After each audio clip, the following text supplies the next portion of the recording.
baie groot dankie aan die Smith Auto Group in Bloemfontein wat die lewe met 'n rede bediening help moontlik maak. Wil jy nie saam met my bietjie luister wat daar staan in Titus 3 nie? Ek gaan so 3 verse vir ons lees. Die eerste vers is vers 3, daar staan: Vroeër was ons ook onverstandig, ongehoorsaam, op die verkeerde pad, verslaaf aan allerlei begeertes en singenot. Ons het ons lewe in kwaadwilligheid en jaloesie deurgebring. Ons was haatlik en het mekaar gehaat. En dan, 'n bietjie verder, vers 5. Hy het ons verlos, nie op grond van iets wat ons vir ons vryspraak gedoen het nie, maar op grond van sy eie ontferming. Dit het hy gedoen deur die wedergeboorte wat die sonde afwas en deur die Heilige Gees wat nuwe lewe gee. Kyk 'n bietjie na hierdie fotos. Die eerste foto waarna ons kyk, 'n ou kar. So 'n bietjie van 'n kan ons sê 'n scrapyard model.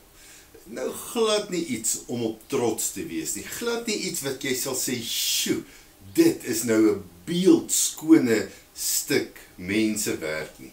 Nee, inteendeel, waarskynlik een wat jy nie graag op jou werf sal wil laat staan nie, behalwe as jy dan nou in die restaurering van voertuie belangstel. Maar kyk 'n bietjie na hierdie voertuig. Lyk 'n bietjie anders, né? 'n totaal ander prentjie.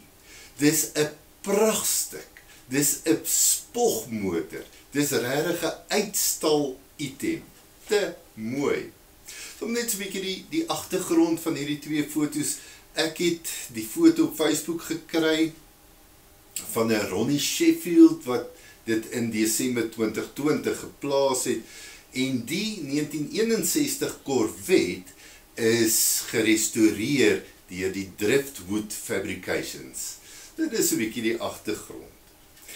Nou as ons na die eerste motor kyk, vervalle, val uit mekaar, soveel goedheid wat nie meer is soos wat dit beplan is om te wees nie, dan laat dit ons baie dink aan die dag waarin ons leef. En Paulus beskryf dit al, en dis eintlik, ons kan dit beskryf as 'n lewe sonder Christus. Het julle gehoor toe ons vers 3 gelees het? Kom ons luister dit sommer weer daarna.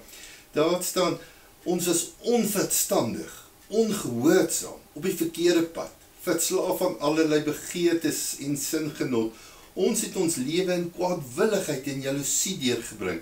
Ons was haatlik en het mekaar gehaat. Klink dit nie bekend nie? Klink dit nie baie keer soos die lewe van vandag nie? Klink dit nie baie keer soos die samelewing waarin ons ons bevind nie? Ons sien dit in verhoudings, in huwelike, in skole, ons sien dit in gemeenskappe, ons sien dit in besighede, afbreking, sleg, vervalle. Maar dan skryf Paulus oor 'n restaurasieproses. 'n Restaurasieproses, en ek wil daai vers ook sommer net weer vir jou lees. Dit's daai vers 5 uit. Dit het hy gedoen deur die wedergeboorte wat die sonde afwas en deur die Heilige Gees wat nuwe lewe gee. Ja, iemand wat tot wedergeboorte kom en hulle self tot beskikking van die Heilige Gees stel, word deur die Heilige Gees gerestaureer, nuut gemaak, heel gemaak. Dit wat stikkend was, daai kwaadwilligheid, daai jaloesie, daai verslaaf aan eie begeertes, al daai goedheid waarvan Paulus gepraat het in vers 3, word gerestaureer, word heel gemaak deur die Gees. So as ek en jy 'n heel gemaakte lewe wil leef, nuut in Christus wil leef, dan moet ons ook maar na onsself kyk, en ons moet nommer 1 weet, dis die Heilige Gees wat restaureer, maar elke keer as ons 'n roeskolletjie, 'n sondekolletjie in ons lewe sien, dan moet ons teruggaan na die restaureerder, na die Heilige Gees, en vra Heilige Gees vernuwe hier waar hierdie roeskolletjie uitslaan, vernuwe my denke, my doen, my praat, my gesindheid, vernuwe my.